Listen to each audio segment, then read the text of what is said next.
I didn't wake up because of the pain. I woke up because I was pissed. Whoever wrote this code was an idiot. And that idiot was me. For a few seconds, that was all I had. The glaring realization that the algorithm scrolling across the inside of my eyelids was wrong. Not oops, we'll patch it later wrong. The kind of wrong that scrambled identities and turned brains into pretty useless soup. Then sensation crashed back in. Cold air on my face. Hard, curved surface under my spine. Straps biting into my chest and wrists. A rhythmic hiss of ventilation right by my ear, and underneath it all, the low, endless growl of server stacks, like a mechanical ocean. I forced my eyes open. The world was white and glass and sterile light. A domed lid of reinforced, transparent steel hovered over me, text and status. Bars flickering across its surface in neat helix dynamics blue. Every panel around me was smooth, reflective, expensive. This wasn't a basement lab. This was money. A faint chemical sting in the air said antiseptic.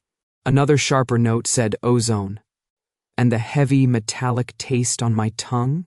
That was fear, dressed up as a clinical procedure. I tried to move. Metal bit harder into my wrists. Straps. Of course. Thick restraints curved over my forearms and across my chest, locking me into the capsule. My legs were less pinned, but there was nowhere to go. The inside of the pod fit me like a coffin with delusions of grandeur.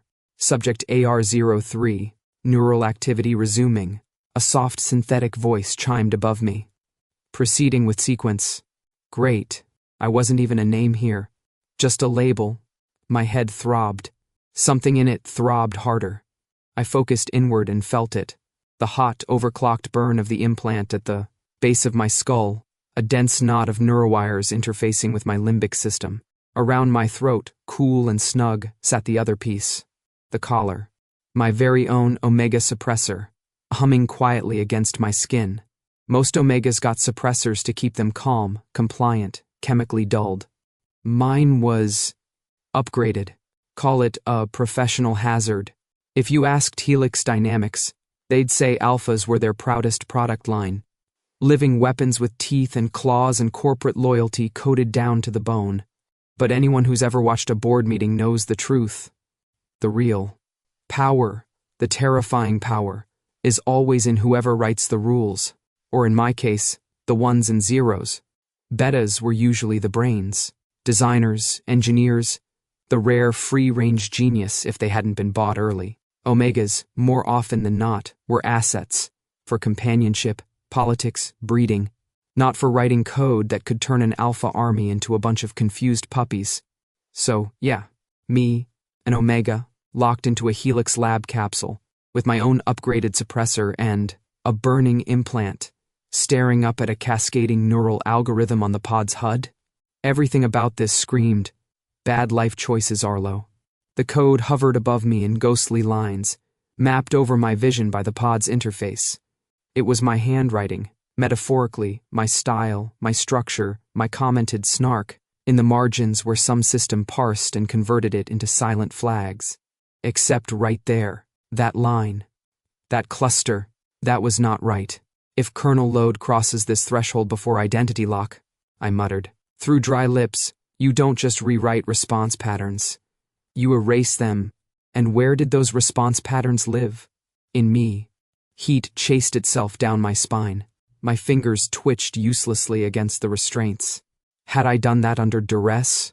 Had they forced me to optimize, to work faster, to shave off safety checks until my own code had turned on me? Or had I slipped that in on purpose, a hidden trap designed to backfire later? I tried to remember. There was a van, a needle, the muffled thud of my heart in my ears, someone saying, "We need him awake enough to work." Then, nothing solid, just fragments of light and data and voices. My veins jolted. A sting shot from the base of my skull outward, a wave of tingling crawling down my arms. Stimulus increasing, the pod purred. Subject alpha synchronization incomplete. Proceeding to subject, what now? I croaked. The code above me shifted. Parameters updated. I watched, horrified and fascinated, as my algorithm started folding. itself into a pattern I recognized from classified white papers. Alpha neural sync. I knew about alphas. Everyone in Helen did. They were the city's favorite monsters, tall, strong, loyal to whoever stamped their collar first.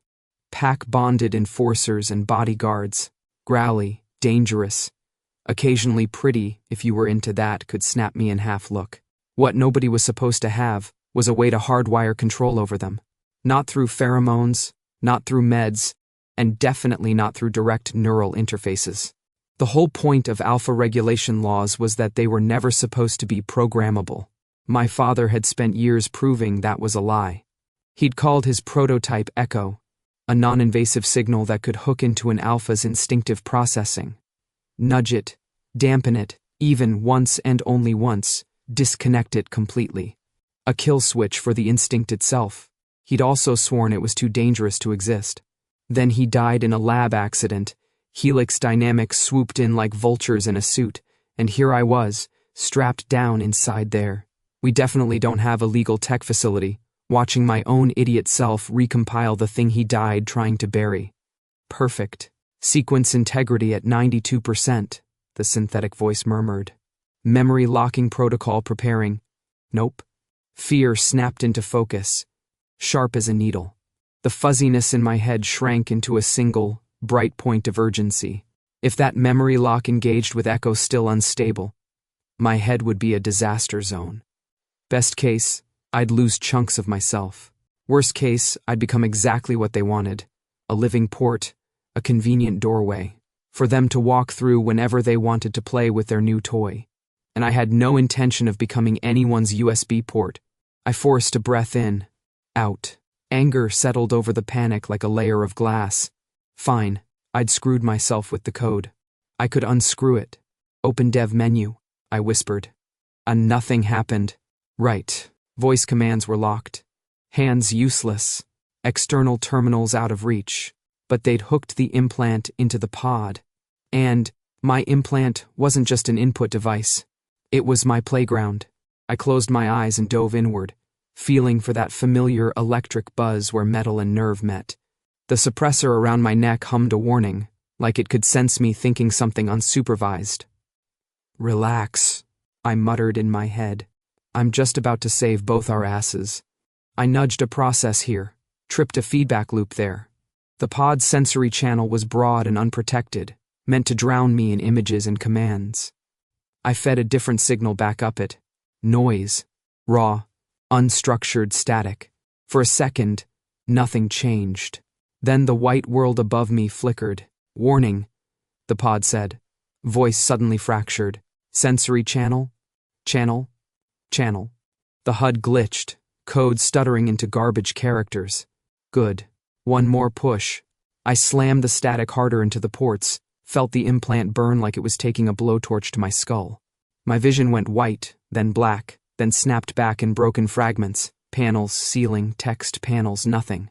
Somewhere outside, a metallic buzz rose into a scream and cut out abruptly. That would be the security drone assigned to my pod losing its tiny mechanical mind. Emergency protocol engaged. The pod bleated. Releasing. Release. With a hiss, the restraints around my chest and wrists unlocked. The lid of the capsule jerked and sprang open, overshooting its track with a violent clank. Cold air rushed in, and I gasped like I'd been drowning. Okay, I wheezed. Phase 1. Not dying. Partial success. My muscles felt like wet noodles, but terror is a hell of a motivator. I shoved myself up, swung my legs over the side, and nearly fell on my face. The floor was polished to a mirror shine, reflecting a pale, messy-haired stranger. In a hospital shift, and an Omega suppressor that was definitely not standard issue. The suppressor's casing was matte black, thin and elegant, with Helix's logo etched on the underside like a private joke. A soft blue ring glowed where it met my skin. Most stylish accessory nobody ever wants, I told my reflection under my breath. 10 out of 10, no thank you. I staggered toward the nearest maintenance hatch. Labs like this always had them. Helix liked to pretend everything was spotless and seamless. But even spotless and seamless needed someone to unclog the coolant lines. The hatch panel required clearance. I did not have clearance. The implant, however, did. "Come on," I whispered, pressing my forehead to the wall. "Talk to me, sweetheart." The panel pinged, hesitated, then turned green. I popped it open and was greeted with a blast of air that smelled like dust, hot metal, and faint mold. The tunnel beyond was narrow and dark, cables running along the walls like veins. I grimaced. "I am an omega, not a ferret," I muttered, dropping to my hands and knees anyway. "This job description is getting worse by the minute." I crawled. Every scrape of my palms, every clink of my suppressor against the metal frame echoed too loud. The implant throbbed in time with my heartbeat, but the further I got from the pod, the clearer my thoughts became. Helix had me. They wanted Echo. They were using me to finish what my father started, and then turn it into a leash for their favorite attack dogs. I had somehow helped them. But I also had one thing they didn't seem to understand. I knew the system better than they did. I'd grown up inside its shadow, listening to my father curse corporate protocols and laugh when they thought they'd outsmarted him. I carried his work in my head and my name in their files. I was the key. Keys could open doors.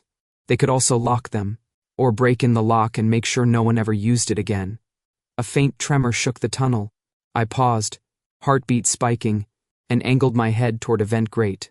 Through the slits, I could see down into the lab I'd just escaped. A man had walked in. Even from above, through warped metal, he didn't look like he belonged to the room. The lab was all hard angles and humming machines. He was softer, in a way that made him more dangerous. Tall, broad-shouldered, dressed in a fitted black tactical suit that looked almost too clean. Dark hair cropped close. Movements economical. Controlled. Alpha. My brain supplied automatically. Expensive alpha. He crossed to the open pod, gaze sweeping over the dangling restraints, the glitching HUD, the dead drone on the floor. His jaw tightened by maybe a millimeter. To anyone else, he'd still look calm. To me, watching from the shadows, he looked like an equation balancing itself in real time. A voice crackled from the lab's wall speakers. "Unit Cade." "Report." So, that was his name. His reply was steady, clipped. "Subject AR-03 has escaped containment." I made a face at the grate. "Subject. Charming." "Recover the asset," the voice ordered. "Alive. No damage to the neural implant." "And Cade?" "Yes. No questions." He didn't answer immediately. His head tilted just slightly, eyes lifting to sweep the corners of the room, like he could feel me watching. For one long second, it felt like those dark eyes locked on the exact vent where I was pressed flat, lungs held. Then he said, very quietly, "Understood." The channel clicked off. He stood alone in the lab for a moment longer, staring at the open pod. From my angle, I couldn't see his face clearly, but something about his posture shifted, shoulders straightening, a tiny exhale that wasn't quite a sigh. An omega was the asset. An algorithm that could gut an alpha from the inside out was no questions. He was smart. He had to feel it, that something about this job was wrong. So did I. I backed away from the vent, heart pounding, knees scraping on metal. There would be a search grid spun out across the facility in minutes. Drones, sensors, maybe even other alphas if Helix really wanted to make my day miserable. Fine. Let them send their best.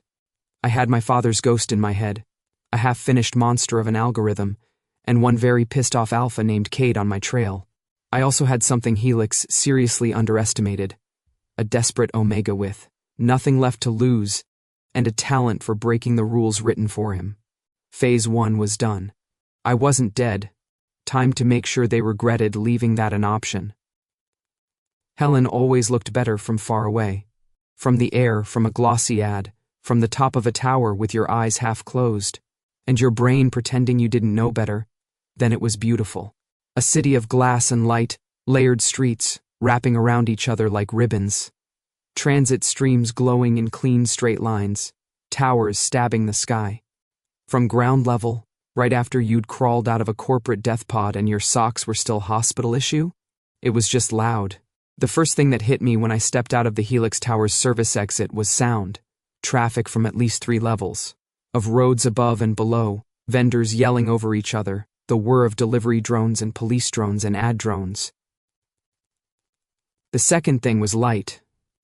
Holographic billboards flickering to life the moment my implant pinged their proximity, trying to sell me energy drinks and gene mods and companion services I was absolutely not in the market for.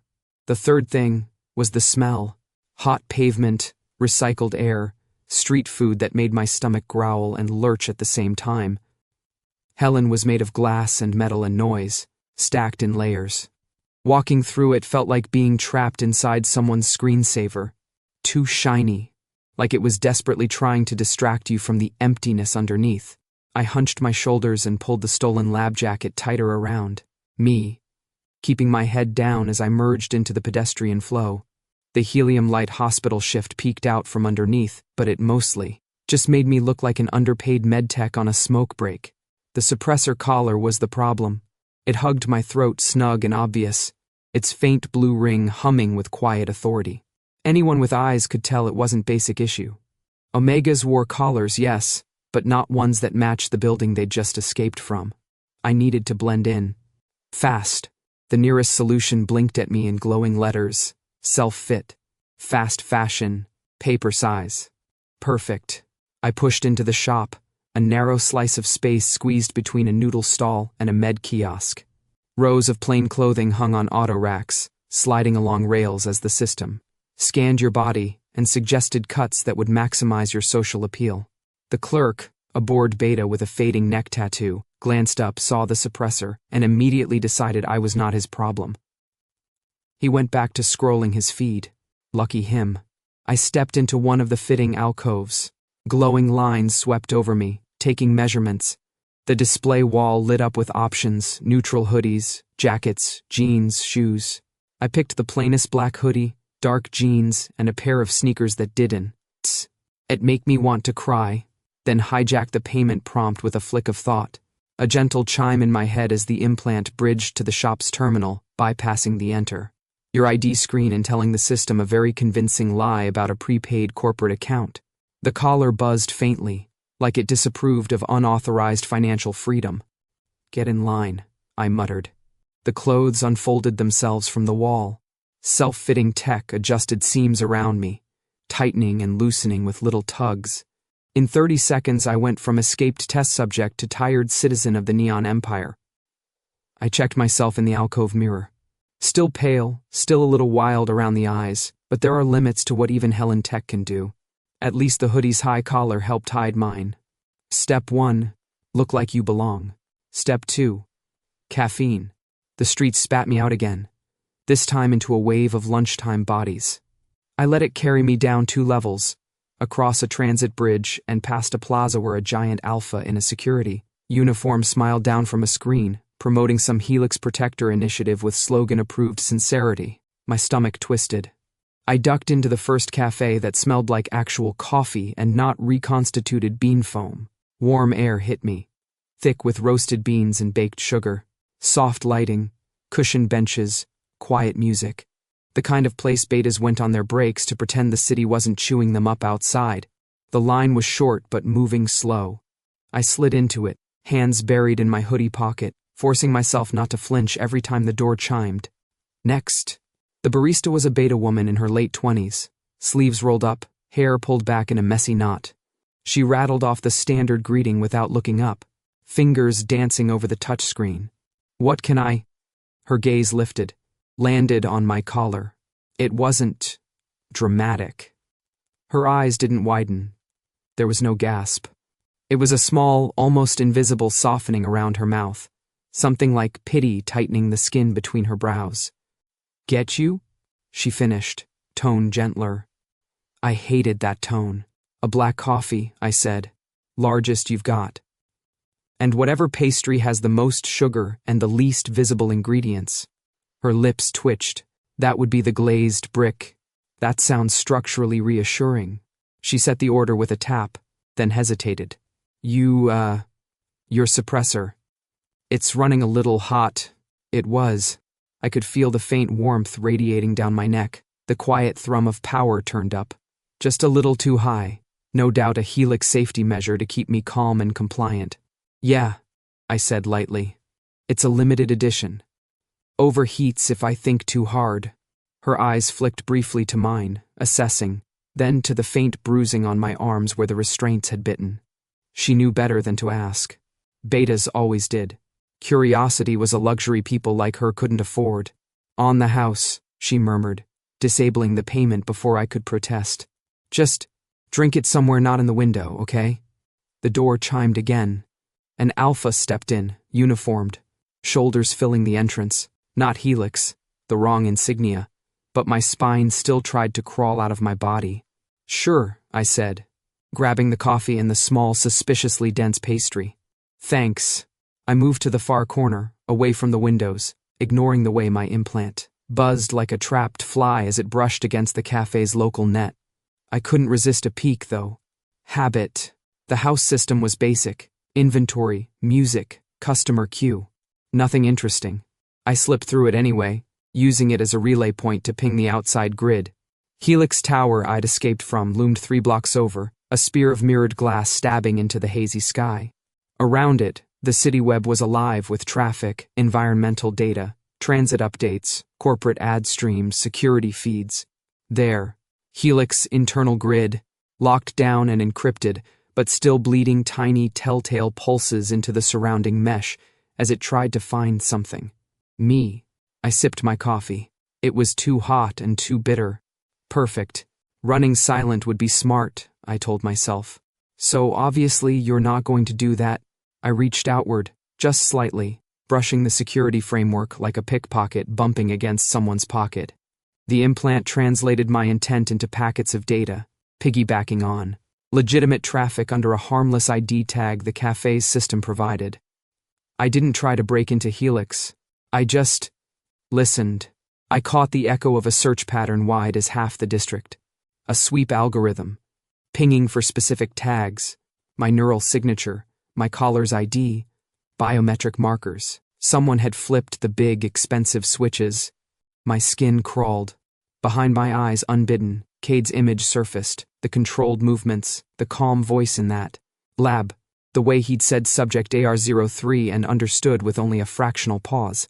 They'd sent him after me. Of course they had. If you had an apex hound on a leash, you didn't use drones and interns to hunt. I drained the coffee in 3 long gulps and shoved the rest of the glazed brick into my mouth. It tasted like sugar-flavored concrete. Fuel. Time to move. I nodded my thanks at the barista as I left. She slid her gaze past me, already on the next customer, but her fingers tapped a rapid rhythm on the counter. A small, silent good luck. I took it. Helen pressed in closer once I stepped back out. I let the crowd swallow me, moving fast but not fast enough to draw attention. Down 1 level, across a busy plaza, onto a suspended walkway that shuddered every time a freight drone passed underneath. Street after street blurred into more glass, more metal, more noise. The problem with trying to hide in Helen wasn't surveillance. It was the patterns. The CityWatch AI ate behavioral data for breakfast. If you moved wrong, too fast, too slow, not in sync with the tide, it noticed. If you were on any kind of list, someone got a ping. So I made myself predictable. Average. That was harder than hacking a secure server half the time. I thought I'd pulled it off until I cut through a narrow alley that turned into a staircase, down to the transport tunnels, and felt the hair on the back of my neck stand up. Not metaphorical, actual follicles, rising. I slowed, pretending to check something on my wristband I didn't have. My heart climbed into my throat. The alley opened into a busy underground concourse, the kind that connected. 6 transit lines and 3 levels of market access.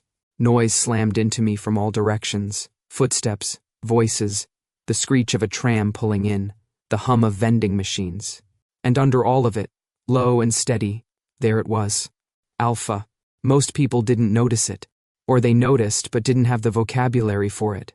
A faint tightening in their chest, a little spike of awareness, a sense that something dangerous but sanctioned was nearby. Omegas didn't get that luxury. The suppressor collar whined, micro-adjusting my hormone levels in real time. My pulse still tripped over itself. Instinct screamed danger, while the hardware around my neck tried to stuff that scream into a polite box. I scanned the crowd without looking like I was scanning the crowd. He emerged from the far side of the concourse like he'd always been there, and the light had just decided to notice him. Black tactical suit, unmarked this time. No obvious insignia, no helmet, no visible weapon, because when your entire body was a weapon, you didn't need to advertise. The same dark hair, the same clean movements I'd seen from above through the vent grate. Calm gaze, sweeping the space like a radar. Cade, of course he spotted me. He didn't rush, didn't bark orders or draw attention. He just shifted his path slightly, so that the river of bodies between us started to funnel in a way that pushed me toward one of the side corridors. Very clever, very predatory. I turned casually, like I'd just remembered I needed the other exit. The crowd resisted. Flows in places like this were almost physical things. Fight them, and you stood out. Cute, I muttered, letting myself get carried along a few more steps while my brain scrambled for options. The side corridor he was nudging me toward led to an older section of the tunnels. Less traffic, fewer cameras. Great for not being seen by the city. Less great for not getting cornered by a single determined alpha. I could run now, shove through the crowd, maybe jump onto a platform and lose him in the train cars. He'd keep coming. The sweep algorithm I'd felt earlier meant he had access to the grid. Anywhere I went, the net would whisper about me. Fine.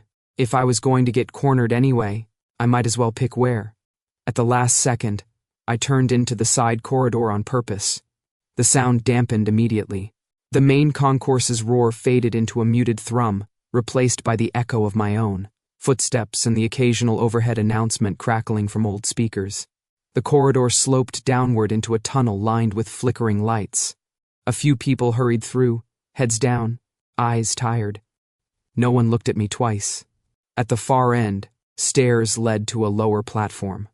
Before that, just off to the right, a smaller access alcove created a shallow dead end. Great for emergency storage, or, say, trapping idiots. I reached it and stopped, lowered my head like I was checking my shoe, and waited. The air shifted behind me. Keep walking, a low voice said. No threat in it. No heat, either. Just calm instruction. I turned around instead. He was closer than I'd expected. One stride away. Up close, he somehow looked even more engineered, not in a creepy, obvious way. He didn't have glowing eyes or visible mods. It was in the way his presence narrowed the world down, like someone had drawn a circle around us and told physics to cooperate. His gaze dropped to my collar, then lifted to my face. For a fraction of a second, something like recognition flared. Lab rat in a pod, now in a hoodie. Arlo, he said. And it wasn't a question. You need to come with me. See, that's interesting, I said, leaning back against the alcove wall. Because what I need is a nap, a lawyer, and a new city of residence. You're none of those things. One corner of his mouth almost twitched. Almost. Helix has initiated a citywide search. Every drone in a 10-block radius has your signature coded into its priority stack. You won't make it far on your own. Ah. You do care. I have orders, he said evenly. Return you alive. No damage to the implant. There it was again. That word. Return. Like I was a defective shipment. Let me guess, I said. No questions? A brief pause. Questions are not required. Not required doesn't mean you don't have them, I said quietly. Silence stretched between us for a beat. His jaw flexed, just once.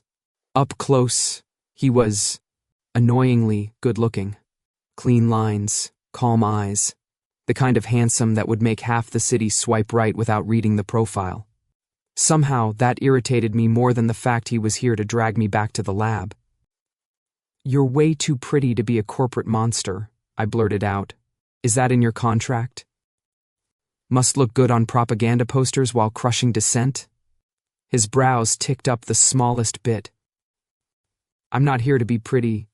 That, I said, is honestly a problem for everyone involved. Overhead, something hummed louder. A drone drifting along the main tunnel, scanning. searching. Cade took a step closer, not quite into my space, but close enough that the suppressor at my throat buzzed. Urgently, trying to interpret the proximity of a dominant alpha as a situation it needed to manage. My pulse jumped. The collar's light brightened in warning. "You're destabilizing your own suppressor," he said. "Come with me, and we can recalibrate it safely." "Oh, I bet you can recalibrate all sorts of things," I snapped, panic sharpening the words more than I intended. "Here's the thing, Cade. There is no version of this story where I go back into a pod and wake up grateful for corporate hospitality. I wasn't told there would be a pod," he said. "Exactly." We stared at each other. Somewhere down the tunnel, a train screeched into the station. The lights overhead flickered in sympathy. I had maybe 3 seconds before one of the passing drones peeked into this corridor and pinged Helix with a little "we found him." Confetti burst. Time to be stupid. The suppressor was meant to dampen my neurochemistry and regulate access to the implant. It was also, ironically, one of the easiest things for me to hack, because Helix had designed it to respond to my brain. I dropped my gaze to his shoulder deliberately, as if I were giving up. Let my body loosen like the collar wanted. Let him take that half step closer, weight shifting forward. Instinctively ready to grab. Then I pushed. A focused impulse shot from the implant, through the collar's interface, riding the same wireless maintenance channel it used for system updates. Not a full echo burst. That would have fried half the tunnel. Just a tiny, sharp glitch. Straight into the nearest alpha nervous system. For a heartbeat, nothing happened. Then Cade's eyelids fluttered. Not a normal blink. A stutter. His pupils dilated a fraction too wide, then narrowed. His next blink came late, like the signal had tripped on its way down. He exhaled once, sharply, like his body was trying to reset itself. A small tremor ghosted over the muscles at his jaw. His eyes focused on me again. "You..." His voice was still level, but there was a crack in it now. Hair fine. "You did that?" I smiled, all teeth. My heart was beating so fast it felt like it might rattle apart. "Congratulations. You just experienced the user demo. Free trial. Would not recommend subscribing." Behind him, at the mouth of the corridor, the drone's camera swung our way. He half-turned at the sound of its servos, instinctively reacting to the new element. That was all I needed. I shoved off the wall, darted past him, and sprinted toward the main concourse. My legs burned, my lungs screamed, the collar wailed against my skin, but adrenaline drowned most of it under a single pounding thought. "Move. Arlo." His voice snapped after me. "Stop naming your targets." I yelled back without looking. "It makes it weird."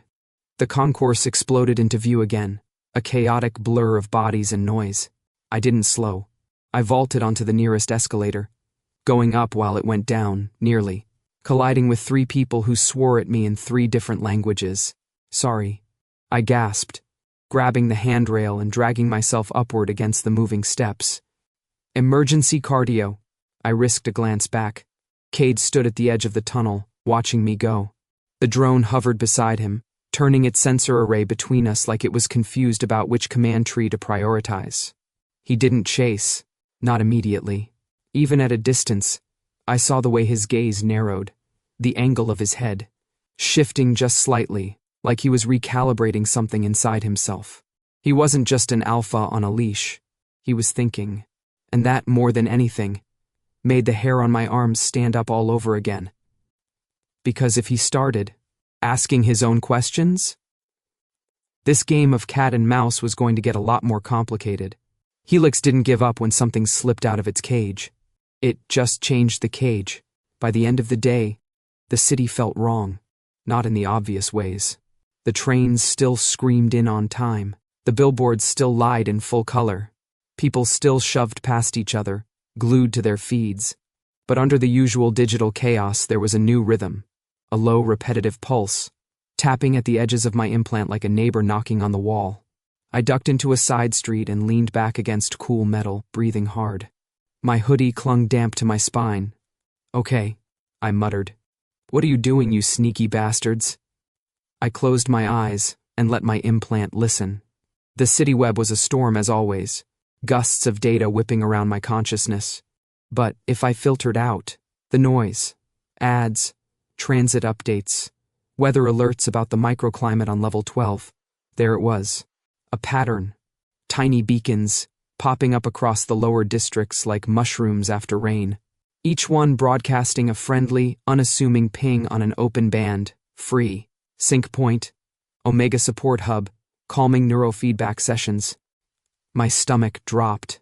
Helix Dynamics branding glittered faintly behind the messaging, buried in the metadata where only someone looking would notice. Oh, that's cute, I said to no one. Weaponized wellness. It was smart. Omegas were the easiest group to lure with promises of balanced levels and support.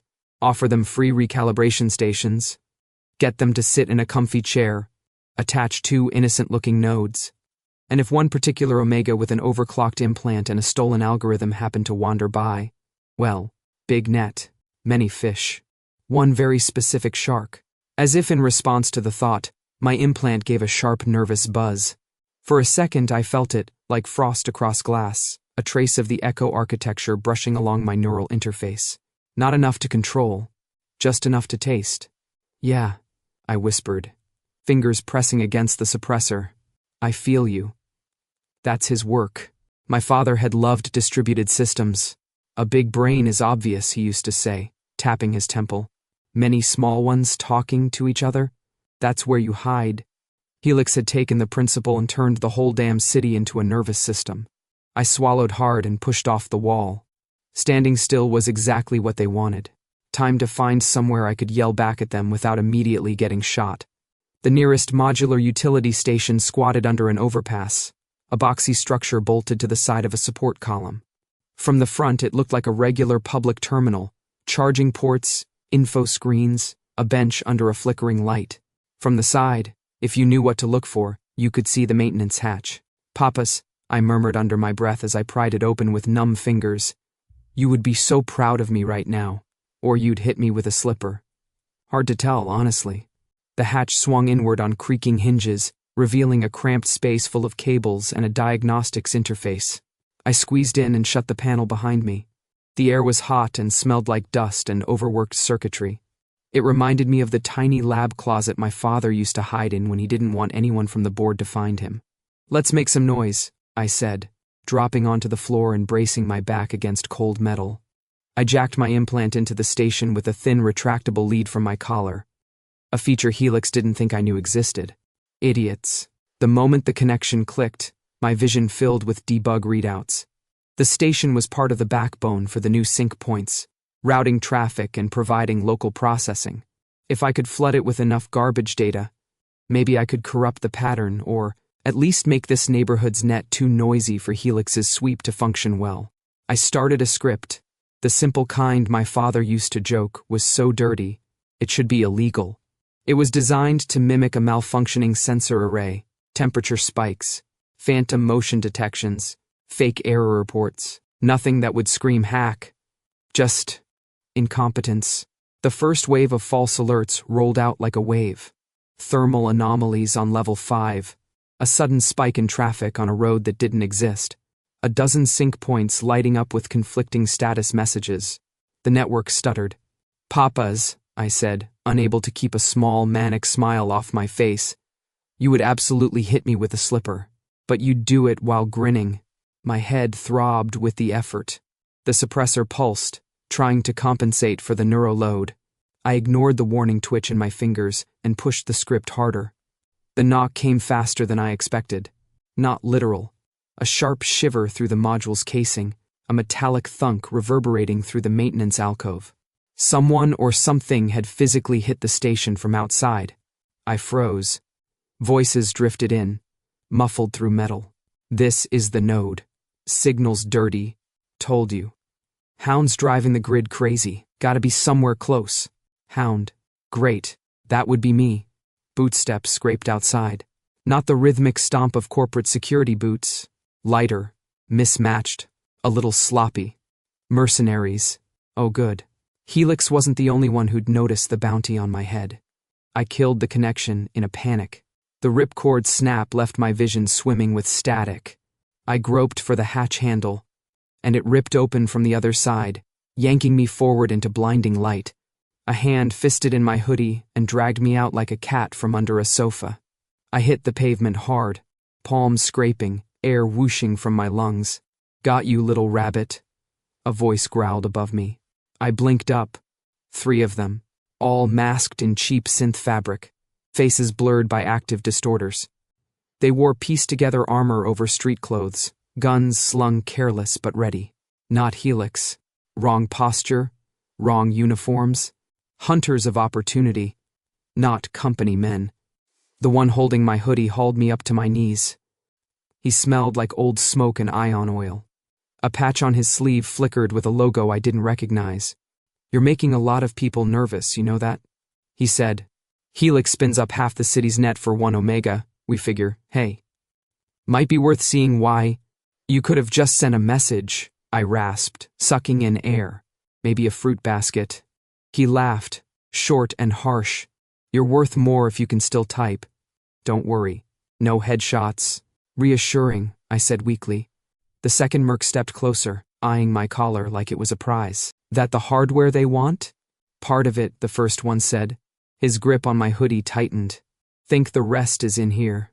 A gloved finger tapped my temple. Panic flared, white and hot. I tried to twist away.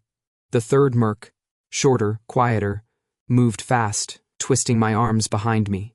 My shoulder screamed. "I am not," I gasped. "Portable storage." "Could argue that with the buyer," he said. "If they leave your mouth attached." I kicked out on instinct. My foot connected with someone's shin. He swore and yanked my arm higher. Pain shot through my shoulder and exploded along my nerves. The collar flared, dumping calming compounds into my system, struggling to drag me back from the edge of full-blown panic. Great. The hardware was siding with the kidnappers. Again. I wasn't a fighter. My body knew that even if my mouth didn't. My best weapons were in my head, and right now my head was one good blow away from blackout. "Hold him still," the first merc snapped. We trank, we bag, we. The wall behind him exploded. Not literally. Not with fire, anyway. It just shattered, a section of aged synthcrete cracking under some invisible force. Dust billowed out, in a thick, choking cloud. A shadow moved through it. Big. Fast. The first thing I registered was impact, Merc number 2 flying sideways like a rag doll, armor clattering against metal. The second was the sound of a gun skittering across the pavement. The third was the voice. "Let him go." It wasn't loud. It didn't need to be. It was the same calm, measured tone I'd heard in the lab and in the tunnel, threaded now with something colder. Cade stepped fully out of the dust, shoulders squared, face blank. No helmet, no marks, just a black suit, and the kind of presence that turned the air heavy.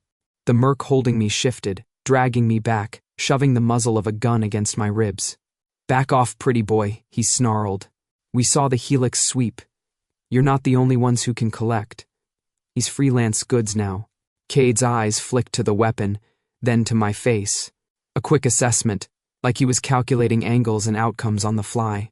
"You're interfering in a corporate retrieval," he said. "Helix will not be pleased." "Helix doesn't have to know," the merc said. His grip on me tightened enough to make my breath hitch. "Don't worry. We'll leave you a receipt." I really wished he would stop squeezing. My ribs were starting to feel hypothetical. "Okay," I croaked. "This is all very macho, but in case anyone cares, I vote for the option where I walk away with all my limbs." "Shut him up," the merc behind me snapped. The quieter one shifted, reaching for something at his belt. Needle. Great. My evening plans of not being drugged were going so well. Cade moved. 1 second he was 3 strides away, the next he was right there, close enough that I could see the fine tension around his eyes. The merc swung the gun toward him on reflex.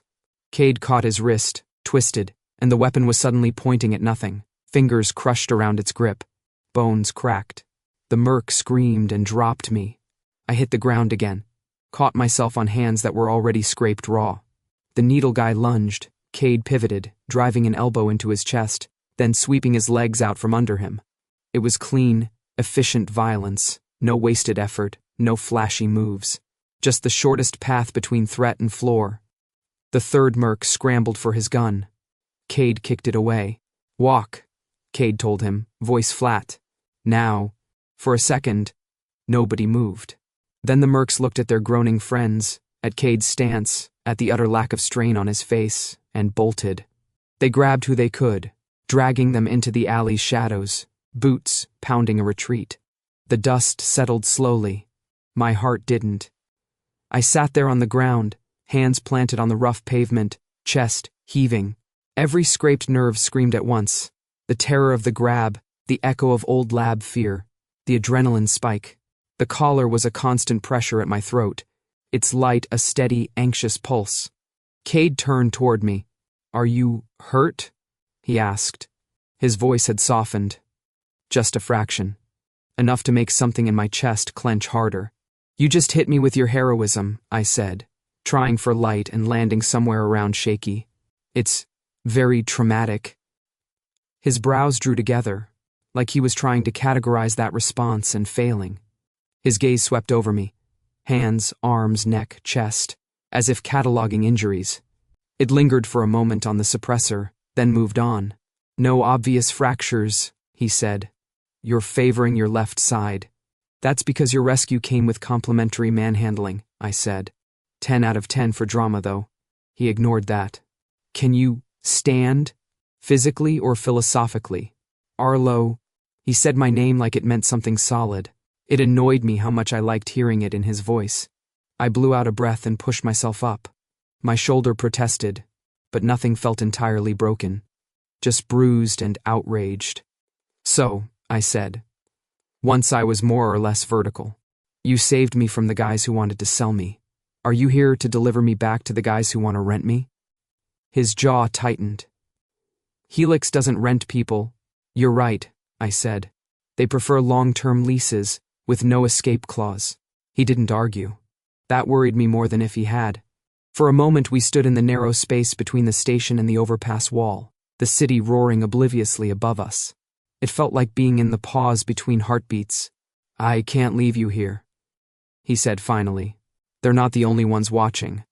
The grid's unstable, you did that. Helix will send another team. Wow, I said. You say that like it's my fault for not politely staying in my pod. His gaze held mine.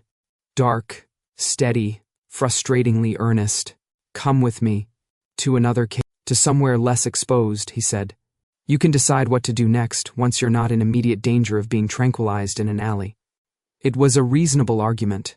I hated that it was reasonable. You don't get to touch my code, I said. His brows ticked up. I wasn't planning to. I mean it. No plugging me into anything. No just run this little diagnostic. No oops, we activated a mind wipe subroutine. You don't even look at a terminal within 3 meters of my head. Fine, he said. I blinked. Fine? I'm not a programmer, he said. I wouldn't know what to do with your code even if I wanted to. Which I don't. I searched his face for any hint of deception. If he was lying, he was annoyingly good at it. Most alphas telegraphed their intentions in micro-expressions and posture. Cade read like a controlled script. Still, he just put himself between me and 3 armed mercs.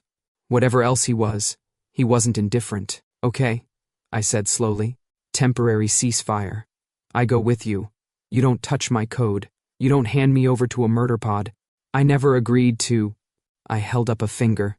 You specifically said I get to decide what to do once I'm not in immediate danger.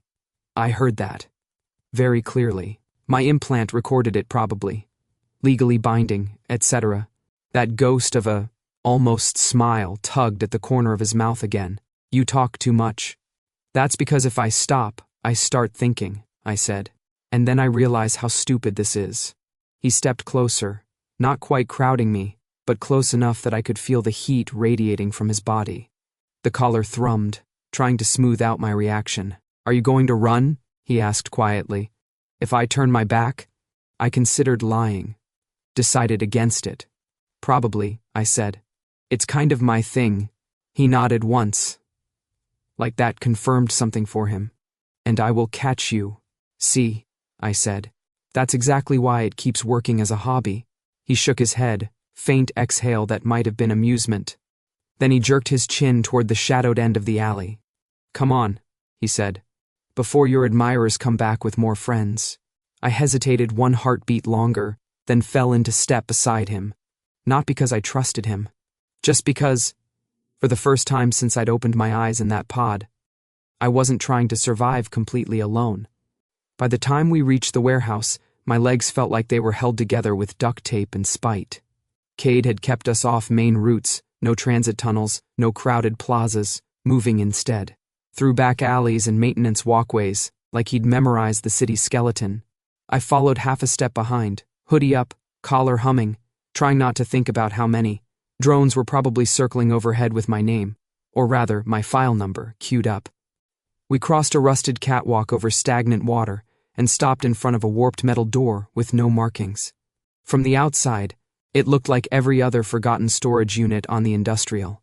Fringe, graffiti, corrosion, the faint smell of mold and something long dead. "Charming," Cade said. "This from a man who works in a building that smells like disinfectant and ozone?" I shot back. "Trust me. This place has character." He gave me that unreadable look again. "Is it secure?" "As secure as anywhere gets in Helen without a private army." I stepped forward and brushed my fingers over the door's access panel. The panel flickered to life reluctantly, colors bleeding across the cracked surface. My implant pinged the lock with a series of familiar greetings. Underneath the rust and neglect, my own code answered back, opening like a shy door. The bolt clanked, the door groaned inward. Inside, the air was damp and cool. The warehouse was bigger than it looked from the outside, a yawning, rectangular space with a high ceiling and beams gone black with age. Half the concrete floor was slick with shallow, murky water that reflected the dim light in broken patterns.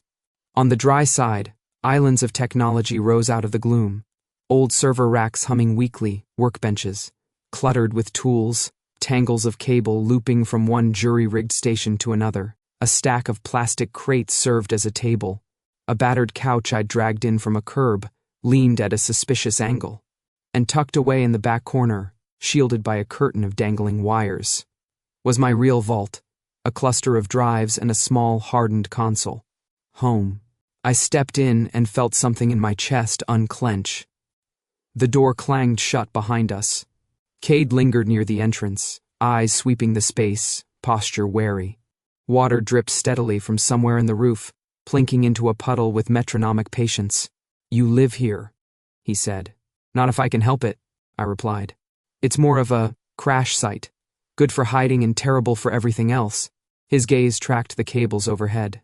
"You're wired into the local grid." Lightly. I wiggled my fingers. I try not to talk to the city too loud when I'm wanted by half its security bots. He made a small sound of acknowledgement. His attention slid back to me, lingering a fraction longer on the collar. I felt the weight of it suddenly, too aware of the constant low buzz of regulation against my skin. Too aware of the alpha standing 10 feet away. Baseline instincts turned up to 11 under corporate training. If he could feel me at all through the suppressor, it would be like pressing his face against a window with the curtains drawn. Something about that made my skin crawl. "First rule of my hideout," I said, more sharply than I meant to. "I'm not staying collared at full burn." His shoulders shifted, barely. "The suppressor is stabilizing your levels.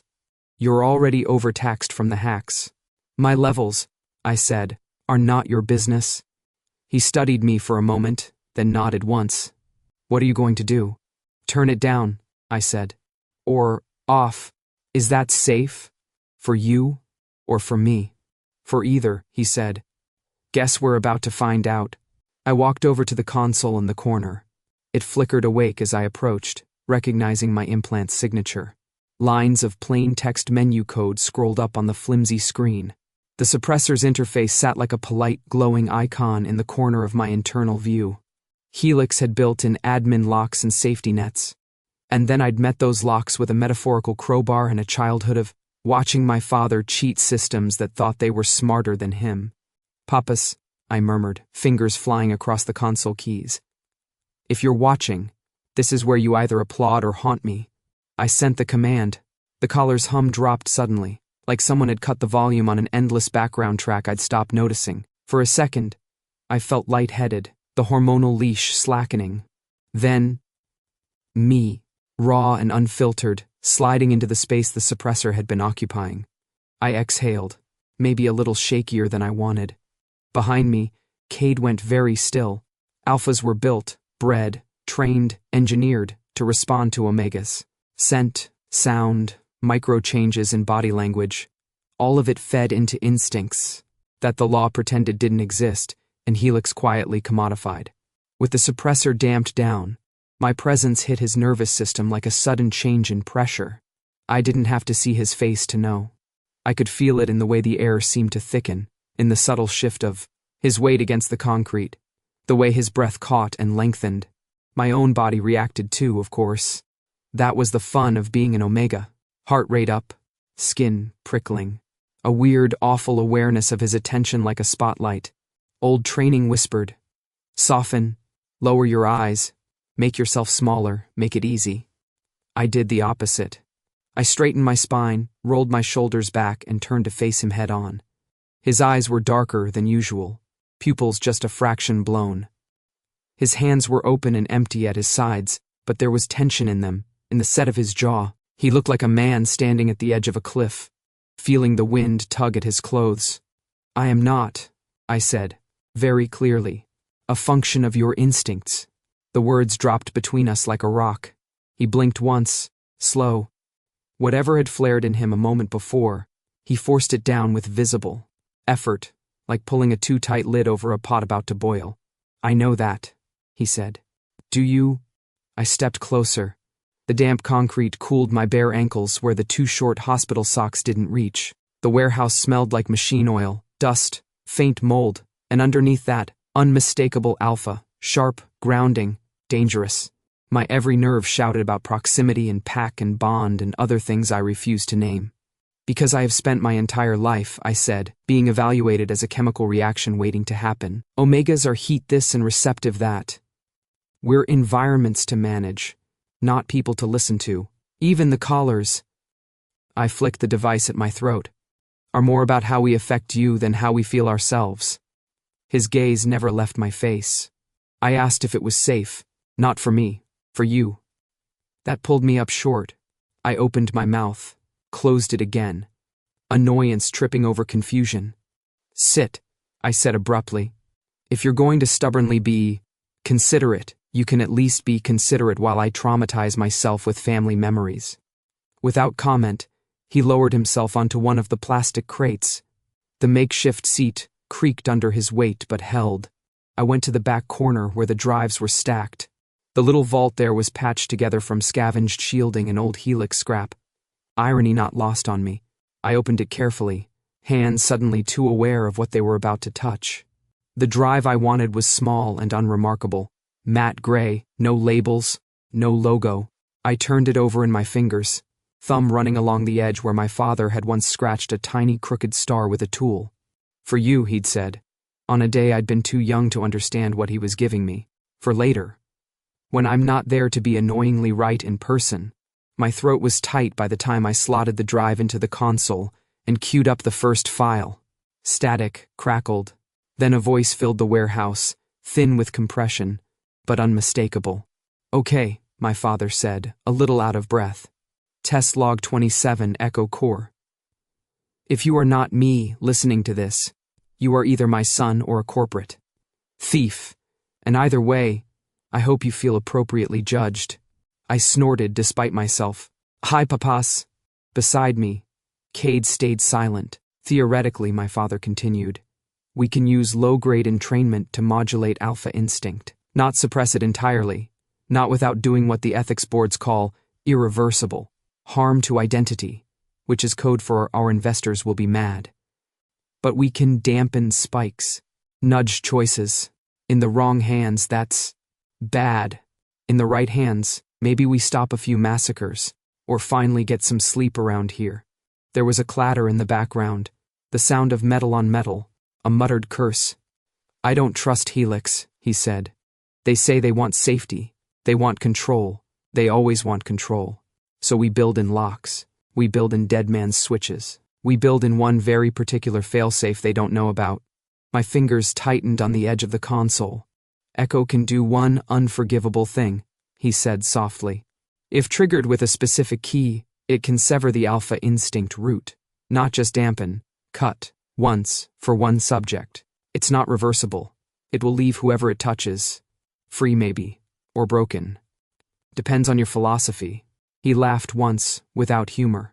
That's too much power for anyone to have, he said. So we hard-code the trigger. One shot, one person. And we lock the key where no one can steal it without burning everything down. The file clicked off. The warehouse seemed painfully quiet after his voice stopped. Water dripped in the far corner. One of the servers hummed a little louder, compensating for the new load. Cade broke the silence first, his tone carefully neutral. You've listened to that before. Hundreds of times, I said. My own voice sounded strange in my ears. I have the speech pattern memorized. The little pauses, the part where he pretends he isn't terrified of what he's made. And the key? He asked. I swallowed. The implant buzzed like a nervous insect. When I was 11, I said slowly. He sat me down in his lab, put a hand on my head. Said, "This is our family's curse, Arlo, and its shield." I thought he was being dramatic. He was always dramatic. I didn't understand that he meant it literally. I turned to face Cade fully. I am the key, I said. My neural signature, my pattern. Echo doesn't just run through me, it recognizes me. I don't just control it. I am its single-use bomb. Realization flickered in his eyes. Not surprise, that ship had sailed, but the heavy click of pieces locking into place. That's why they want you alive, he said. Why they built a suppressor specifically for your implant. Why they activated a network-wide sweep. Congratulations, I said. You've cracked the mystery. My father built a nightmare, tried to bury it, and died. Helix dug it up and wired it into their R&D. And if anyone else in the world finds out there's a walking, talking alpha off. Switch wandering around Helen. I become the hottest export on the black market. Saying it out loud made the room seem smaller. My chest felt tight, like the air was pressing in. It's not just Helix, Cade said quietly. Every major house would want that power. Governments, militias, anyone who's ever feared an alpha or wanted an army of them. See? I forced a smile that felt more like a grimace. International object of desire. Mom always said I'd be special. His gaze shifted, something stormy moving behind his calm. You think this is funny, he said. No, I said. I think if I stop making jokes, I start screaming. We held each other's eyes for a beat too long. The warehouse hummed around us, old machines bearing silent witness. Then the anger, old and familiar, rose up like a wave. You're still part of it, I said. The words came out harsh. You work for them. For people like them. You're another chain, Cade. Maybe more polite. Maybe you ask permission before you drag someone back to the lab. But you're still a leash. He flinched. It was small, just a tightening around his eyes. But I saw it. I pressed anyway. You saved me from those mercs because they're not on your payroll, I said. Great. Gold star. But if Helix called right now and told you to put me in a transport crate labeled asset, what would you do? The corner of his jaw ticked. I took an oath, he said. To protect my clients. Their interests. There it is, I said. Interests. Not people. Not me. He stopped. Exhaled slowly. I heard your father's log, Arlo. I've seen what Helix does in the name of safety. I am not blind. Just obedient, I said. The word tasted like acid. A muscle jumped in his cheek. For the first time since I'd met him, he looked off balance. Not in control of the script. I will never, he said, each word distinct, allow anyone to harm you if I can stop it. The certainty in his voice cut through my anger like a scalpel. I stared at him. You say that like you believe it. He held my gaze without flinching. I do. Something in my chest stuttered. It would have been easier if he'd sounded rehearsed, like a man quoting the company handbook. But there was nothing corporate in his tone. Just a quiet, stubborn resolve that had nothing to do with orders. I looked away first, throat thick. My fingers curled into my palms until my nails bit skin. That's not how this works, I said, softer. You can't just declare loyalty at someone and make the last 24 hours less of a nightmare. No, he said. But I can choose what I do now. And what is that? I asked. What are you choosing? His answer came without hesitation. I'm staying, he said. Here, with you. Until we find a way to make them stop hunting you. And I will not take you back to a pod. To them, not unless you ask me to. I let out a shaky laugh. If I ever ask you to take me back to a pod, you have my permission to assume I've been body snatched. The faintest hint of a smile ghosted over his mouth. Noted. The tension in the room didn't vanish. It just shifted, thickening into something more complicated. Fear and anger, and the fragile outline of trust drawn in pencil. I pressed my hand lightly to the console, feeling the steady thrum of the drives. Underneath, the echoes of my father's voice stored in magnetic patterns. International object of the hunt. Key to a kill switch I'd never asked for. An omega in a city that saw me as an asset. An accident. A tool. And across from me, an alpha who was supposed to be my handler, my hunter, my leash, standing. In a half-flooded warehouse, declaring war on his own orders without raising his voice. I didn't trust him, but for the first time, I wanted to. If you spend enough time around code, you start to hear it even when you're not jacked in. That's how I knew something was wrong. We'd been in the warehouse for maybe an hour, long enough for my heartbeat to come down from constant emergency mode, not long enough for me to stop jumping at every creak in the ceiling. Cade had done a sweep of the perimeter, checked the exits, then settled into what I was starting to recognize as his default state, calm vigilance, with a side of irritating competence. I'd been at the console, fingers buried in my father's files, trying to cobble together a plan out of logs and paranoia. We can't stay here, I said finally, pinching the bridge of my nose. Lines of code danced behind my eyes, refusing to sort themselves into anything like a solution. Helix will home in on the echo backbone, and once they trace the noise I threw into the grid. Moving you is a risk, Cade said from where he leaned against a support beam. Every transit path is monitored. Here, at least, they have to work to find you. Work is what they're good at, I muttered. You don't build a corporate empire by being lazy about your illegal brain projects. He gave me a look that said he didn't disagree. I pushed away from the console and paced between the scattered server racks. The concrete squelched faintly where it met the shallow standing water. The warehouse smelled of damp and old electricity. I need to take Echo offline, I said. Not just my implant. The whole architecture. Core, backups, all of it. Can you? Cade asked. Eventually? I scrubbed a hand through my hair. Maybe. If they were stupid and left a single point of failure. If my father hid a back door I haven't found yet. If. The hairs on my arms lifted, not metaphorical this time. Actual goosebumps rippled up my skin, followed by a sharp, unpleasant tingling at the base of my neck. I froze. The implant buzzed, hard. Not the usual restless jitter of background traffic. A focused, narrow ping, coming from somewhere very close. Arlo? Cade straightened. What is it? Shh. I narrowed my focus, trying to trace the signal. It was like following a thread in the dark. Not the Helix sync net. I knew that song now. This was tighter, purer, a direct line. I turned slowly, scanning the room. The ping got stronger when I faced Cade. Cold slid down my spine. Take your shirt off, I said. He blinked. Thrown. That's not flirting, I snapped, for once.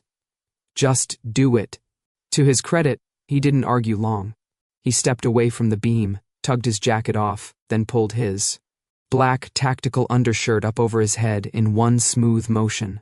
I'd had a vague idea he was built like an advertisement for Alpha, the package deal, but seeing it confirmed under the flickering warehouse light was distracting. Broad shoulders, corded muscle, a map of old scars. Focus, left shoulder, just above the bicep. A patch of skin slightly smoother than the rest, almost invisible unless you knew to. Look, until my implant brushed against it and sparked like it had licked a live wire. I stepped closer, heart pounding. "You have a biomarker." "A what?" he asked. "Embedded ID tag," I said. "Low-power emitter tied to your biosigns. Probably grafted under the skin. Possibly wrapped around a nerve bundle for fun. When did Helix last upgrade you?" His jaw hardened. "Last year. Internal calibration. I was told it was to improve my tolerance for stressors." "Congratulations," I said. "Your tolerance for stressors now includes being a walking lighthouse." I reached out without thinking, pressing my fingertips lightly to the patch. Cade hissed softly as my touch triggered another ping. My implant translated it automatically. A short-range locator signal, encrypted with Helix's signature. Location, vitals, status, on. "Oh," I breathed. "Oh, you have got to be kidding me." "I didn't know," he said.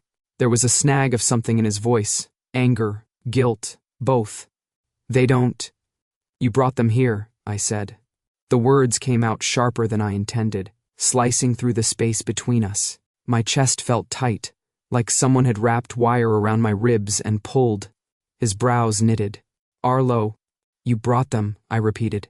"You walked into my one safe place with a big neon sign under your skin that says, 'Valuable asset here, please collect.'" His eyes flicked to the warehouse door, then back to me. "I didn't know," he said again, more forcefully. "If I had—" A sound cut him off. Distant at first, a low, rising whine, like an approaching storm. Then closer, the thrum of engines, the heavy beat of rotor blades chopping the damp air above the building. My blood went cold. We both turned toward the ceiling. "Well," I said, my voice disturbingly calm to my own ears, "that answers the question of how much time we had." Lights flashed under the door like lightning. Somewhere outside, someone shouted an order. Another voice barked back. Boots on metal, many boots. Cade grabbed his shirt and yanked it back on in a single motion, already moving toward the entrance. "Stay behind the racks," he said. "If they only want you." "They want Echo," I snapped. "I am Echo. Hiding isn't going to stop them from ripping this place apart." "Then you'll be a smaller target behind cover," he said. "Arlo, move." The door blew inward before I could answer. It didn't just swing open. It detonated off its hinges in a shower of metal fragments and dust, slamming against the inside wall. The blast of sound punched the air out of my lungs. A concussion wave rolled through the warehouse, sending ripples across the standing water. Figures poured in through the gap, alphas in full Helix assault gear, visors down, rifles up. Betas followed with equipment packs, eyes hidden behind tactical HUDs. No masks. No subtlety. This was official. "Unit Cade," a metallic voice barked over an external speaker. "Stand down. Step away from the asset." The word made my skin crawl. Cade's stance shifted, almost imperceptibly, into something more guarded. His hands lifted from his sides, open, palms outward. Not surrender exactly, but not aggression either. "You're violating multiple jurisdictional protocols," he said, voice steady. "This facility is not Helix property." "Neither are you," the voice snapped. "Kneel." Now, the back of Cade's neck twitched. I saw the metal ring just below his hairline a heartbeat before it lit up, a thin, almost invisible band. That had blended with his skin until the current running through it turned it a vicious, electric blue. An impulse collar, internal, not external. A failsafe. "Oh no," I whispered. "Cade." The shock hit him. His whole body jerked as if a giant hand had grabbed every muscle and squeezed. His teeth bared, breath punching out of him in a harsh, involuntary sound. For a split second he fought it, every line of him straining against the invisible leash. Then his knees buckled. He hit the concrete hard. The impact echoed through the warehouse, sharp and ugly. "Stop it," I shouted, taking a step forward before rational thought caught up, and reminded me I was outnumbered, outgunned, and out of my depth. "You're going to cook his spine." Two rifles swung toward me in perfect unison. "Subject AR-03, the lead alpha said. visor reflecting my borrowed hoodie and two wide eyes back at me. On your knees, hands behind your head. You have no legal right, I began, feeling red-hot fury burn through the fear. Legal right is what we're carrying, he said, tipping the rifle minutely to indicate the Helix logo stamped along the side. On your knees, now, or we drag you in pieces. I really hated that he had a point. I dropped to my knees. Not because he told me to, because the part of my brain that liked us all alive insisted this was still the option with the highest survival odds. Cold water soaked into my jeans. Hands grasped my arms, wrenching them behind my back, securing them. With restraints that hummed with a familiar corporate signature, I caught a glimpse of Cade's face as they rolled him onto his side. His eyes were open, unfocused. Fury and humiliation burned in them under the residual static of the shock. I didn't know, he said hoarsely, words slurred around the fight his nervous system was still having with the collar. Arlo, I swear. I know, I said. And I did. Under the fear, under the anger, I knew. Helix wrote its security protocols in bone and blood, not ink. Whatever tracker they'd buried in his shoulder, whatever collar they'd fused to. His neck, it had been part of the fine print no one read until it was too late. Knowing didn't make this feel less like betrayal. They hooded us. Standard sensory masks that flooded my vision with gray and muffled the outside world into a dull hum. Somewhere in the distance, rotors screamed again. We moved. Rough hands, jostling, the hollow boom of boots on metal ramps. The last thing I heard clearly before the mask damped the sound was the lead alpha's voice, brisk and satisfied. Asset secured, he said. Return to Echo Core. The Echo Core lab was nothing like the pod room I'd escaped from. The pod had been clinical, compact, built for individual cruelty dressed up as care. The core lab had been designed by people who wanted to impress investors. My mask peeled away with a soft hiss. The world exploded into light. Rows of server towers stretched up toward a high ceiling, their sides lined with pulsing indicators in helix blue and white. Cooling conduits snaked along the floor and up the walls like the roots of some metallic tree. Above, a transparent panel showed the hazy suggestion of the city far overhead, a reminder that all this humming hidden power sat right beneath everyone's feet. In the center of it all sat the chair. If you could call it that. It looked like someone had taken the concept of a dentist's chair, merged it with a torture rack, and then run it through a sleek and modern filter. Curved surfaces, gleaming restraints, a halo of articulated arms bristling with interfaces. They strapped me into it with a practiced efficiency that made my stomach turn. Hands at my wrists, my ankles, across my chest.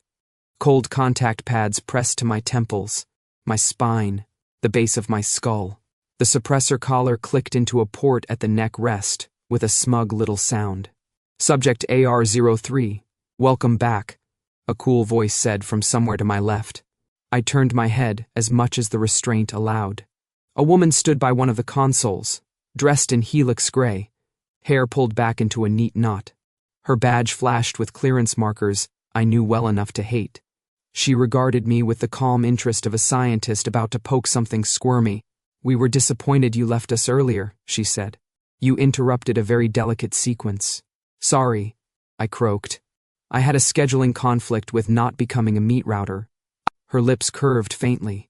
Your humor response is intact. Good. We'd like to preserve as much of your personality map as possible. Can't imagine why, I said. I'm terrible company. Oh, we don't need you for your company, she said. Just your key. Something cold crawled up my spine. On the far side of the room, through a gap in the servers, I saw Cade. He was on his knees, hands locked behind his back in reinforced restraints, pulse collar a harsh ring of light around his neck. Two alphas stood on either side of him, rifles held casually on guard. His head was up, eyes fixed on me. I couldn't read his expression from here, but his posture, tight, coiled, said everything. Let him go, I rasped. We will, the woman said pleasantly. Once the recalibration is complete, with a gesture she signaled the tech at the main console. The halo around my head descended, its arms adjusting with mechanical precision. Each contact point found skin and clamped down with a soft whine. Echo Core Online, an automated system voice intoned. Initializing identity sync. Then the code hit. It was like someone had shoved my brain into a river, and then opened a dam. Data roared through the implant, down into my neurons, up again into the system. Echo recognized me instantly, welcoming me home with a flood of matching patterns. It wrapped around my thoughts, my memories, tugging, sorting. I saw flashes of my father's lab, his hands moving over a hollow display, his voice humming some old song under his breath. A broken mug on the floor, the smell of burnt plastic the day everything went wrong. I saw myself at 11, legs swinging off a stool as he placed a prototype collar around my neck, eyes serious. "This is our shield," he'd said, "and our curse. You must never let them." Static tore the memory away. "Memory locking protocol engaged," the system voice said, beginning compartmentalization. Panic clawed up my throat. Echo wasn't just reading me. It was rewriting, tagging entire branches of who I was as non-essential, moving them toward a virtual shredder. "Stop," I gasped. "You're—" A jag of white-hot pain lanced through my head, cutting the words off. My vision fractured into shards of light and color. Through the shards, images flickered, faster now. My father laughing as we shared stolen ice cream on a rooftop, the city lights twinkling below us. The first time I hacked something bigger than a school firewall. His half-exasperated, half-proud expression. The argument the week before he died. Me yelling that he couldn't hide forever, him yelling that some things needed to stay buried. The way his voice had roughened when he'd said, "If they ever get to you through me, I will never forgive myself." I reached for him, for the memory, and my own mind slid through my fingers like wet glass. "Echo sync at 40%, the system announced.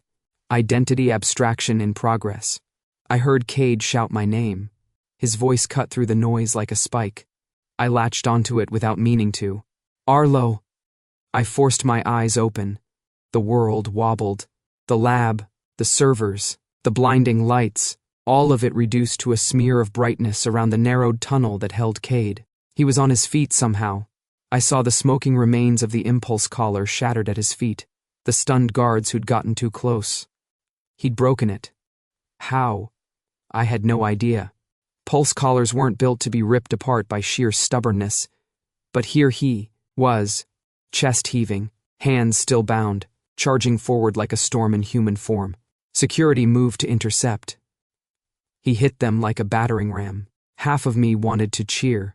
The other half was too busy being eaten alive by code. Echo surged again, angered by the distraction. It dragged me inward, deeper, trying to pull me completely into its architecture. I felt the system mapping itself onto me, node by node. And under it all, something else stirred. A lock clicking open. A new thread of code uncoiled at the center of my consciousness. Not from the Helix framework, but from the old familiar patterns my father had left. A prompt. A single, terrible option. "Key detected," it whispered, in language I didn't so much read as feel. "Alpha subject, Cade.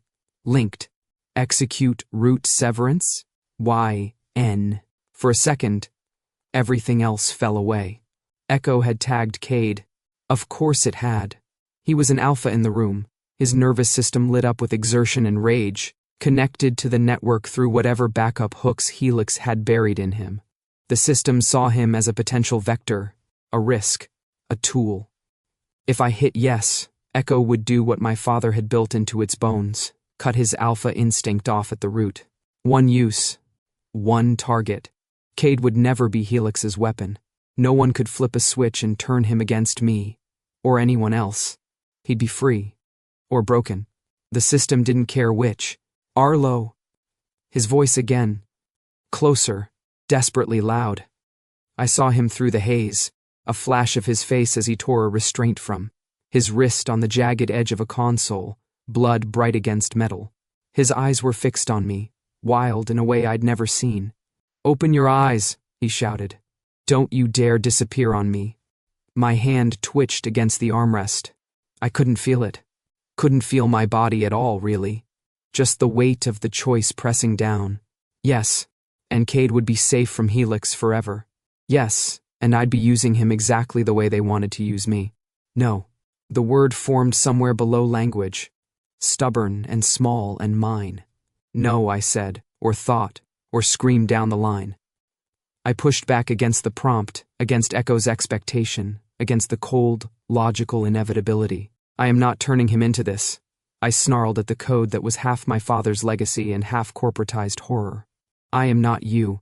I am not them. Find another way. Echo hesitated. You wouldn't think an algorithm could be surprised. But something in the architecture faltered, thrown by a key that refused to turn the lock it was designed for. In that sliver of hesitation, I did what I do best. I broke the rules. Echo wanted a root to sever. I gave it one. Not Cade's instincts, but the core branch that tethered the system to Helix. His network, the foundation they'd built under all their pretty interfaces. I wrapped my mental hands around that connection and shoved.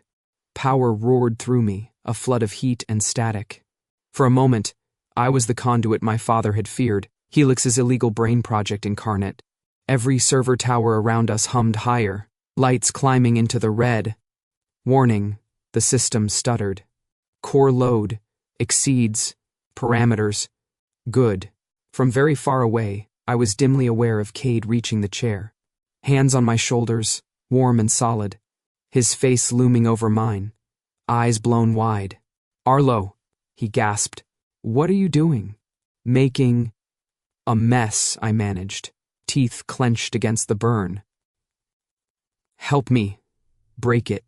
He didn't understand the code. He didn't need to. He understood destruction. With my consciousness knotted into Echo's root, all Cade had to do was add kinetic encouragement. He tore cables from consoles, ripped panels off server towers, yanked cooling conduits out of their housing. Sparks flew. The air filled with the sharp tang of ozone and burning plastic. Somewhere behind him, people shouted. Alarms wailed. Fire suppression systems kicked on, dumping foam and mist that did nothing against the heat blooming from the overtaxed cores. Echo shrieked in my head as its carefully calibrated architecture buckled. Core overload. The system screamed. Emergency shutdown. Failed. The connection snapped. Not cleanly. Not like a simple disconnect. It went with the rending sensation of something too big to fit through too small a space, tearing both on the way out. I screamed. Sound this time. Real, ragged sound, clawing up my throat. Then gravity took me. I sagged against the restraints. The halo around my head sagged, one of its arms drooping where Cade had smashed the support. The lights overhead flickered violently. Arlo. His hands were suddenly at the restraints, fingers working the release catches with frantic precision. Stay with me. Bossy, I croaked, drifting. My head felt light and heavy at the same time, full of ash and echoes. You know, they really should have put a warning label on that thing. The armrest lock clicked open. My hand fell free. I realized belatedly that tears were streaming down my temples, mixing with the sweat. I saw him, I whispered, not sure if I was talking to Cade or to the burning ceiling. My father. And then nothing. And then, we're done here, he said. You're not giving them anything else. He hauled me out of the chair with more care than I would have given. Myself, my legs threatening to fold the second they hit the floor. Heat rolled over us in waves as the nearest server tower belched smoke. Core integrity compromised. A distant alarm blared. Evacuate. Evacuate. Fantastic idea, I muttered, leaning heavily against Cade as he half-dragged, half-carried me toward the exit. Let's follow that incredibly smart advice. Behind us, one of the towers blew. Not in a cinematic fireball, just a violent burst of light and sound as internal components superheated and ruptured. Panels flew off. A chunk of casing slammed into the floor where we'd been seconds earlier, sending up a geyser of foam and debris. Flames licked along exposed cabling, devouring insulation, the air filled with thick, choking smoke, turning the sleek lab into a flickering nightmare. Cade ducked his head, shielding mine with his shoulder as we plunged through it. I coughed, lungs protesting. The world narrowed to heat, motion, the solid line of his body against mine. We hit the corridor outside the lab just as another blast rolled through the core behind us, knocking us both into the wall. Lights along the ceiling popped one by one, plunging sections of the hallway into darkness. Left, I wheezed, trusting my half-fried implant's sense of the building's layout. Service exit, 2 turns. He didn't question, just ran, pulling me with him, boots slamming against the floor. As we staggered through a final door into cooler air and the wail of distant sirens, I risked one glance back. Through the narrow gap, I saw the glow of the echo core, turning from blue to furious orange. Smoke billowing up through the transparent ceiling toward the unsuspecting city above. Helix Dynamics' most precious secret was burning down from the inside out. "Papas," I whispered, chest aching. "I broke your monster." And for the first time, I felt like maybe, just maybe, that was the right kind of legacy. The thing about blowing up the illegal brain of a mega-corporation is that nobody wants to admit it ever existed. Helix Dynamics went very quiet for about 12 hours. No press releases. No minor incident in research wing or scheduled maintenance. Just a sudden, heavy silence in the city web where their security feeds used to hum loudest. Then the spin started. First came the emergency alerts about a localized infrastructure failure in a non-critical Helix facility. Then an internal memo leaked, because of course it did, talking about sabotage by a rogue asset and a compromised operative. The city channels ate it up. Conspiracy forums trended. Customers demanded guarantees that their favorite alpha bodyguards were still safe and stable. Underneath all that noise, something else shifted. You could feel it, if you knew what to look for. On a tram the day after, I watched an alpha in a security uniform staring at his hands like they were new. His beta partner nudged him, said something I couldn't hear. The alpha laughed, short, surprised, almost giddy. In a market square, 2 alphas from rival houses squared off. Pheromones spiking, posture aggressive. Then, as if some invisible pressure eased, they both backed off at the same time, looking confused and a little embarrassed. On a rooftop across from the crumbling shell of the Echo Core facility, I sat with my back against a vent and listened. The city web felt different. The ever-present background tug of echo, subtle, hidden, always there, was gone. No distributed sync points. No quiet probes against my implant. The grid was still a mess of traffic and surveillance and corporate spyware, but the particular flavor of control my father had designed had burned out with its core. I hadn't just taken Helix's toy, I'd pulled one of the teeth out of the city's mouth. "Helix is furious," Cade said behind me. I didn't jump.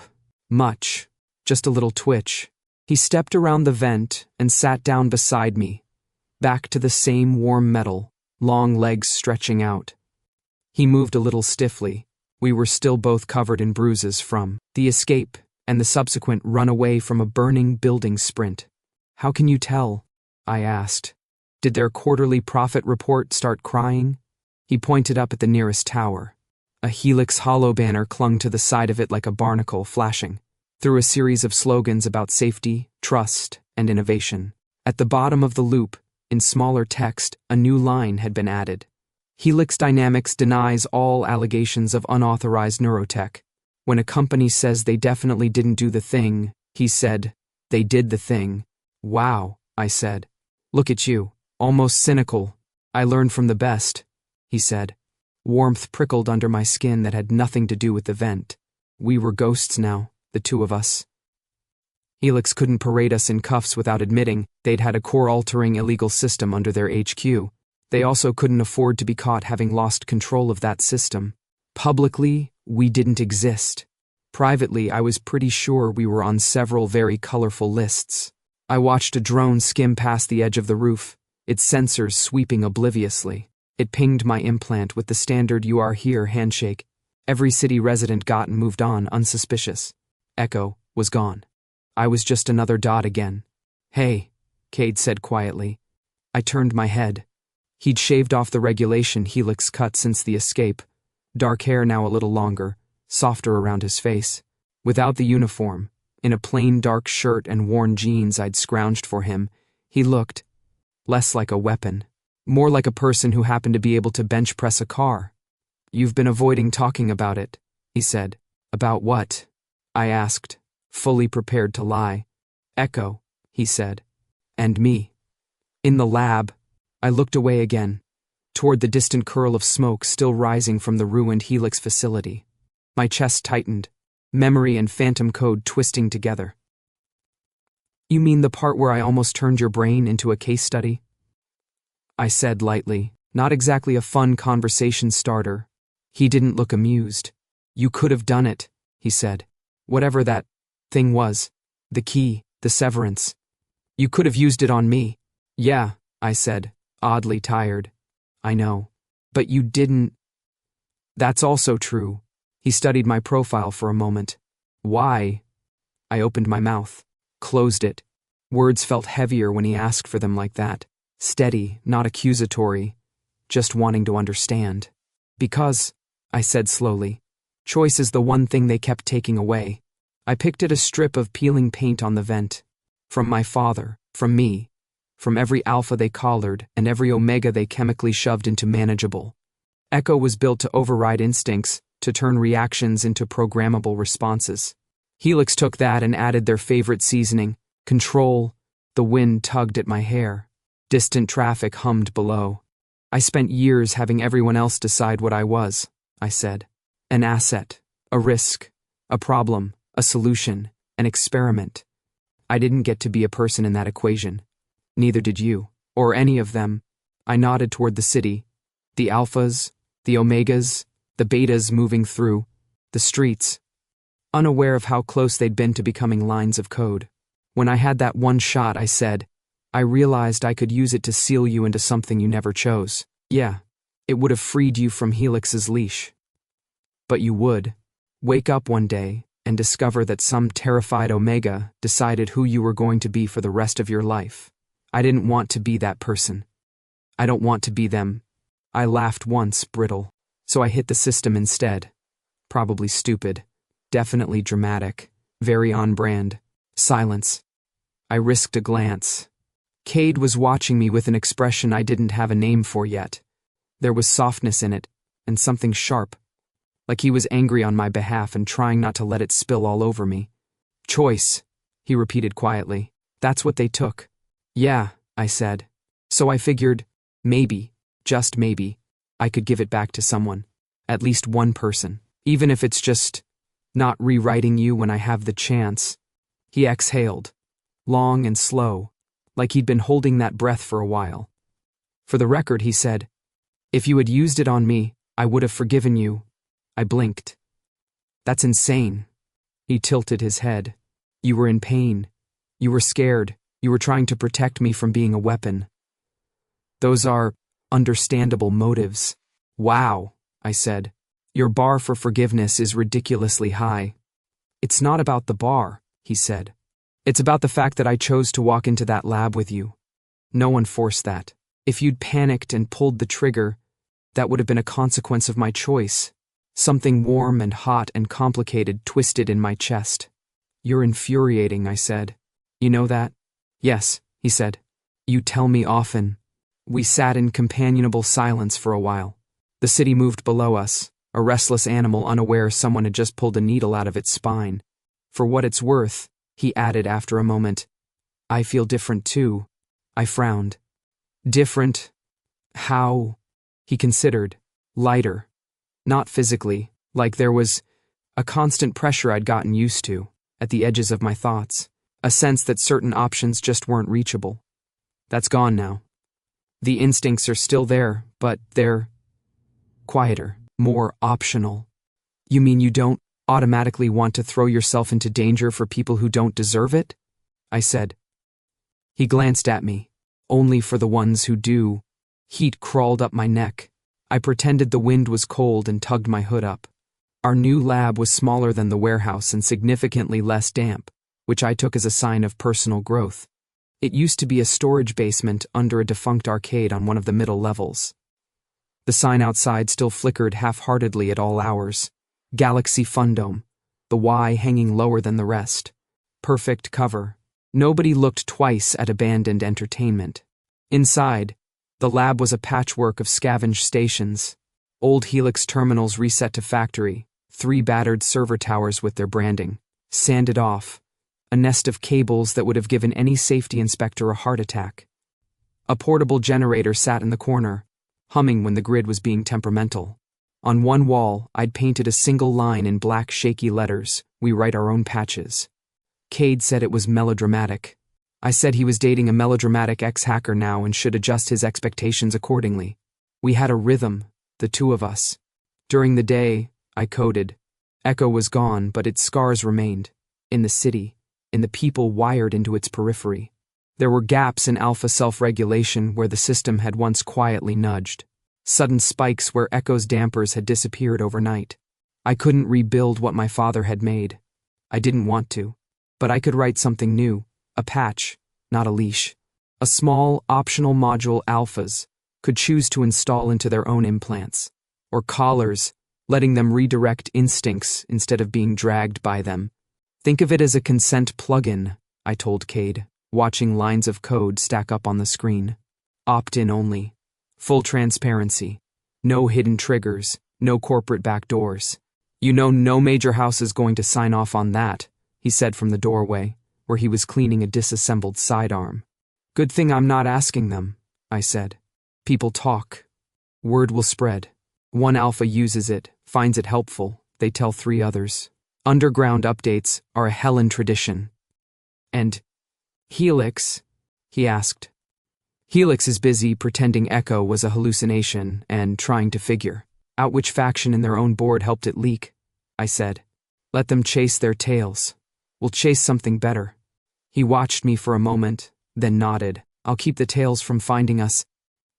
Which he did, with terrifying efficiency. He knew the city's shadows as well as its spotlights. He rerouted patrol patterns, tampered with cameras the old-fashioned way, physically and occasionally, convinced small-time information brokers that they'd seen nothing of value down here, thanks.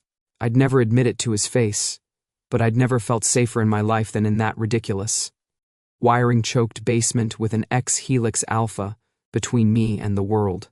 One evening, after a long day of patch testing, and one minor incident where I almost set a terminal on fire, I leaned back in my chair and rubbed my eyes.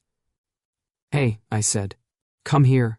Cade appeared at my shoulder, silent, as always. What's wrong? Nothing, I said. I'm about to make a terrible decision, and I want a witness. His brows knit. What kind of decision? I'm going to teach you to code. He stared at me like I'd suggested we juggle live grenades. That's not necessary, he said. You already handle the system's work. Exactly, I said. That's the problem. If something happens to me, you should at least be able to read my angry comments in the source files and act accordingly. I don't. He stopped. Tried again. I'm not good with this. With what? I said. Words? Logic? Following strict syntactic rules? That's literally all you do in combat. This is different, he insisted. Sit, I said, patting the second chair. That's an order. He glared half-heartedly and obeyed. I pulled up a simple script on the main monitor. Okay. This, I pointed, is a function. It takes input and returns output. Easy.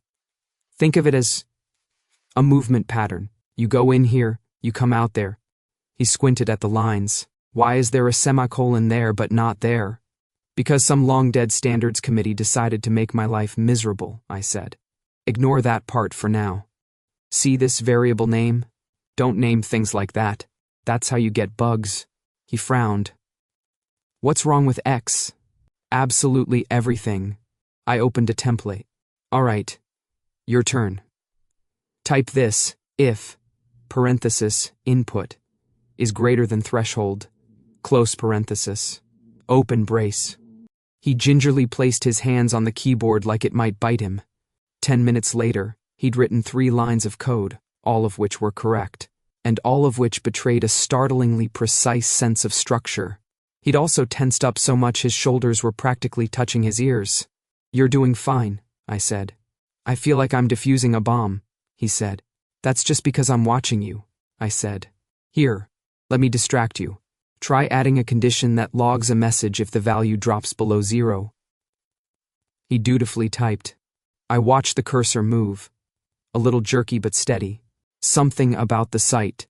This man who could break someone in half with his hands, concentrating so hard on not breaking my code instead, did stupid soft things to my heart. Okay, I said. Moment of truth.